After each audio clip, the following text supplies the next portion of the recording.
அனைவருக்கும் வணக்கம். நான் உங்கள் கஜலக்ஷ்மி. நாம் லாஸ்ட் வீடியோவில் ஸ்வர் வபல்ஸ் அ ஆ இ ஈ உ ஊ ரி ஏ ஐ ஓ ஔ அம் அஹ அதை பார்த்தோம். இப்போ அதுக்கடுத்து நம்ம பார்க்க போகிறது வெஞ்சன், அதாவது கான்சோனன்ட்ஸ். இப்போ நம்ம உங்களுக்கு ஸ்க்ரீனில் தெரியும் அந்த சார்ட்டு. இப்போ நான் அதை எப்படி எழுதணும் அப்படின்றத உங்களுக்கு எழுதி காட்டுறேன். நீங்கள் பாருங்கள், உங்களுக்கு ஈஸியாக இருக்கும். இப்போது ஃபஸ்ட்டு ஒரு லைன் போடுறோம்ல, க ப்ரொனவுன்சியேஷன் வந்து இது கே ஏ க. இப்போ பசங்களுக்கு சொல்லித்தரப்போ நம்ம என்ன சொல்லித்தரோம், ஃபஸ்ட்டு ஒரு ஸ்ட்ரெயிட்டாக ஸ்டாண்டிங் லைன் போட்டு இந்த சைட்லேருந்து எடுத்துகிட்டு வந்து இப்படி போட்டு அப்புறம் க அப்படின்னு சொல்லுங்கள். செகண்ட் அப்படின்றப்போ கே ஹெச் ஏ, லைட்டாக தான் ப்ரொனவுன்ஸ் வித்தியாசம் வரும், க அப்படின்றது. இதை நம்ம சொல்லித்தரப்போ குழந்தைங்களுக்கு இப்போ ஈஸியாக சொல்லித்தரனா 2 மாதிரி போட்டுக்கோங்க. நம்ம இங்கிலீஷில் டி சொல்லுவோம்ல, அப்படி ஜாயின் பண்ணி க. அதுக்கடுத்து தேர்ட் ஒன் ஜிஏ, இந்த சொல்லித்தரப்போ ஜே மாதிரி போடுங்க. போட்டு பக்கத்தில் ஒரு ஸ்டாண்டிங் லைன் போட்டால் க. நெக்ஸ்ட்டு 3 நம்ம உல்ட்டாவாக திருப்பி போடுவோம். தலை கீழே போட்டு இப்படி இழுத்து க்ளோஸ் பண்ணிடணும். க்ளோஸ் பண்ணிட்டா இது க. இப்போ 4 காவையும் பார்த்துருப்போம், க க க க. இதையும் நம்ம சொல்ல மாதிரி 3 இப்படி உல்ட்டா மாதிரி போட்டுட்டு அப்படியே இழுத்துட்டு போயிட்டு போட சொல்லணும் குழந்தைங்க. அப்போ ஈஸியாக இருக்கும், அவங்க மைண்டில் ஞாபகம் வச்சுக்கிறதுக்கும் ஈஸியாக இருக்கும். இது ஃபஸ்ட்டு. இப்போது சொல்லித்தரப்போ முதல்ல வந்து என்ன சொல்லித்தராங்க, அதை ஃபஸ்ட்டு க, செகண்ட் க, தேர்டு க, ஃபோர்த்து க அப்படின்னு சொல்லி கொடுத்து அவங்களுக்கு முதல்ல நல்லா மனசில் பதிஞ்சிட்ட பிறகு இந்த ப்ரொனவுன்சியேஷனோட அதுக்கப்புறம் நம்ம சொல்லித்தரப்போ அவங்களுக்கு ரொம்ப ஈஸியாக இருக்கும். இது தமிழில் நம்ம சொல்கிறப்போ க, இது ஆக்சுவலாக க வர்க், க வரிசைன்னு அர்த்தம். வர்க்குனா க வரிசை. இது வந்து நெக்ஸ்ட்டு நம்ம பார்க்க போகிறது இங்கே ஞ. இந்த இதோட இது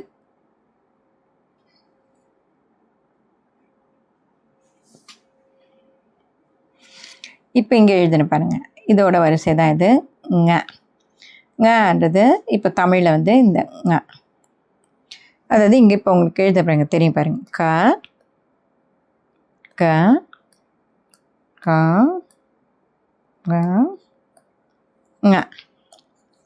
இது வந்து இப்போ கேஏ கேஹெச்ஏ ஜிஏ ஜிஹெச்ஏ, இது வந்து ஜிஎன்ஏ. அதாவது இதை நம்ம தமிழில் கா அப்படின்னு சொல்கிறோம், இது வந்து ங. இப்போ புரியுதுங்களா உங்களுக்கு? இதுதான் முதல் வரிசை. எடுத்தோன்னே வெஞ்சன் அப்படின்னு சொல்கிறது இந்த கான்சோனன்ட் மெய் எழுத்துக்கள் அப்படின்றது. இது கக்க க கங்க அப்படின்னு சொல்லி தரோம். இதுதான் முதல் வரிசை. இப்போ இது எப்படி நம்ம கண்டுபிடிக்கிறது அப்படின்றப்போ, இப்போ கா அப்படின்னா காசே அப்படின்றப்போ கலம், க ல லாஸ்ட் எழுத்து எப்பவுமே முடிகிறப்போ புள்ளி வச்சா மாதிரி மெய் எழுத்து மாதிரி தான் ப்ரொனவுன்ஸ் பண்ணணும். இப்போ இந்த காக்கு.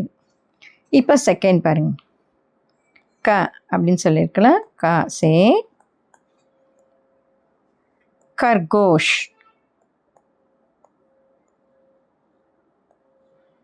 கர்கோஷ் அப்படின்னா இது வந்து பெண், கலம் அப்படின்னா.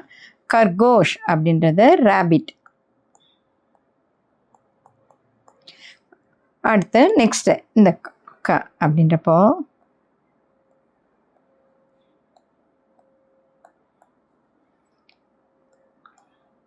கரம் அப்படின்றப்போ ஹாட். நெக்ஸ்ட்டு இப்போ இந்த க போகிறோம்ல, இது காசே அப்படின்றப்போ கர், ஹவுஸ், வீடை சொல்கிறது. இப்போ இந்த 4 காக்கா உங்களுக்கு தெரியும். இந்த கா, இதில் பாருங்கள் க.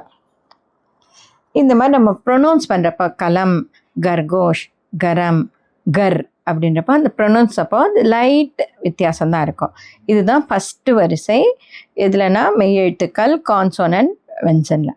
நான் அடுத்து பார்க்க போகிறது சா வரிசை. இன்றைக்கி இந்த 2 வரிசை மட்டும் பார்த்து இது குழந்தைங்களுக்கு சொல்லித்தரப்போ முதல்ல எப்படி எழுதணும் மெத்தடில் ஈஸியாக அது மனசில் பதிய வச்சுட்டு மிங்கிள் பண்ணி மாற்றி மாற்றி மாற்றி எழுத வச்சு அதை ஐடென்டி பண்ண வச்சுட்டு அதுக்கப்புறம் நம்ம மேலே படிக்க போகிறப்போ குழந்தைங்களுக்கு ஈஸியாக புரியும், பெரியவங்களும் இது ஈஸியாக ஃபாலோ பண்ணவும் முடியும். முதல்ல பேசிக் வேர்ட்ஸை நம்ம நல்லா தரோவாக படிச்சிட்டோம்னு வச்சுக்கோங்க. அதுக்கப்புறம் ஹிந்தி படிக்கிறதுன்றது ரொம்ப ஈஸியாக இருக்கும். நமக்கு யாரோட ஹெல்ப்பும் தேவைப்படாது. இப்போ அடுத்த வரிசை நம்ம பார்க்க போகிறோம். இங்கே உங்களுக்கு சார்ட்டில் தெரியும் பாருங்கள். ஃபஸ்ட்டு வரிசை க வர்க், க வரிசை க க க க ங, கக்க க க ங அப்படின்னு. அடுத்து நம்ம பார்க்க போகிறது ச வரிசை. நெக்ஸ்ட் நம்ம பார்க்க போகிறது ச, சி ஹெச் ஏ. இது வந்து ச, அதாவது இது என்ன சொல்லுவாங்க, ச வர்க். வர்க் மீன்ஸ் வரிசை அப்படின்றது உங்களுக்கு. நெக்ஸ்ட் நம்ம பார்க்க போகிறது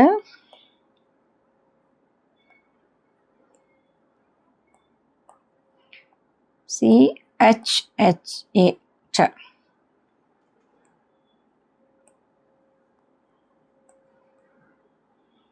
ஜ சின்னதாக நம்ம போடுவோம்ல, எஸ் போடுற மாதிரியே போட்டு இப்படி நடுவுலேருந்து இழுத்து மேலே இப்படி போட்டால் JHA ஜ. இப்போ வந்து ராஜலக்ஷ்மி, கஜலக்ஷ்மி, விஜயலக்ஷ்மி அந்த ஜா வரப்போ இதை யூஸ் பண்ணுவாங்க. சச்ச ஜ ஜ ஞ. நம்ம இங்கே பார்க்குறோம்ல ஞ, அதாவது இந்த எழுத்து இது ஞ அப்படின்றப்போ NYA ஞ. இப்போ இது கூட என்னென்னா உங்களுக்கு ரொம்ப சிம்பிள். சும்மா ஒரு கோடு இப்படி இழுத்துட்டு இப்படி கொஞ்சம் பெண்ட் பண்ணி இப்படி மேலே கொண்டு போயிட்டு இப்படி கொண்டு வரணும் ச அப்படின்றது. இது வந்து நம்ம 3 வந்து சொன்ன மாதிரி திருப்பி போட்டு சின்னதாக ஒரு கோடு போட்டு இப்படி மேலே போட்டால் ச. பெண்டு இப்படி ச. இது நான் சொன்ன மாதிரி எஸ் மாதிரி போட்டு கீழே கொண்டு வந்து மிடில்லேருந்து கொண்டு போயிட்டு போட்டோம் ஜ. இது நம்ம சி போடும் தெரியுமா, சியை திருப்பி போட்டு நடுவில் இப்படி இழுத்து இப்படி இழுத்தா ந. சச்ச ஜ ஜ ந. இப்போ இந்த ச அப்படின்னு சொல்கிறப்போ நம்ம சல் அப்படின்னு சொல்கிறோம்ல, நட அப்படின்றோமே, இதில் வரும் பாரு ச. இது வந்து உங்களுக்கு சத்தரி, அம்ப்ரெல்லா அப்படின்னு. இது வந்து ஜல், வாட்டர், தண்ணியை குறிக்கிறது. இந்த ஜ அப்படின்றப்போ ஜ ஏர் நா, ஜர்னா அப்படின்னா அருவி, நீர்வீழ்ச்சி, ஃபவுண்டைன், அதை சொல்கிறது. இதில் இந்த ஜா இருக்கும். இப்போ இந்த மாதிரி ப்ரொனவுன்ஸ் பண்ணுறப்போ சின்ன சின்ன வேர்ட்ஸ் தான். முதல்ல எடுத்தோன்னே CHA ச, CHHA ஜ, லைட்டாக தான் ப்ரொனவுன்ஸ் மாறும். இது ஜ ஜ ஞ. இப்போ ஃபஸ்ட்டு நம்ம பார்த்தது க வரிசை க கக்க க க ங, சச்ச ஜ ஜ ந. இந்த 2 வரிசையுமே நல்லா தரோ பண்ணிவிட்டு இதில் எனக்கு நல்லா கான்ஃபிடெண்ட்டாக எனக்கு லெட்டர்ஸ் நல்லா தெரியும் அப்படின்னதுக்கு அடுத்த பிறகு தான் நம்ம அடுத்த 2 ரோவை பார்க்கலாம்.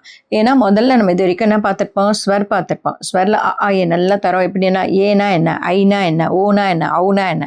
அதே மாதிரி இதுலேயும் நமக்கு மாறி மாறி மாறி எழுதி நல்லா ப்ராக்டிஸ் பண்ணிட்டோம் அப்படின்னா அடுத்த 2 வரிசை போகிறப்போ நம்ம படிக்கிறதுக்கு ஈஸியாக இருக்கும். ஸ்டெப் பை ஸ்டெப்பாக அப்படியே போயிட்டே இருக்கலாம். இந்த லெட்டர்ஸை ஃபுல்லாக கம்ப்ளீட் பண்ணிட்டோன்னு வச்சுங்க, அப்புறம் நீங்களே படிக்க ஆரம்பிச்சிடுவீங்க. இது வரைக்கும் உங்களுக்கு நான் சொல்லி கொடுத்தது புரிஞ்சிருக்கோன்னு நினைக்கிறேன். கண்டிப்பாக நீங்கள் எனக்கு ஆதரவு தருவீங்கன்னு நினைக்கிறேன். அடுத்ததை நம்ம நெக்ஸ்ட் வீடியோவில் பார்ப்போம். நன்றி.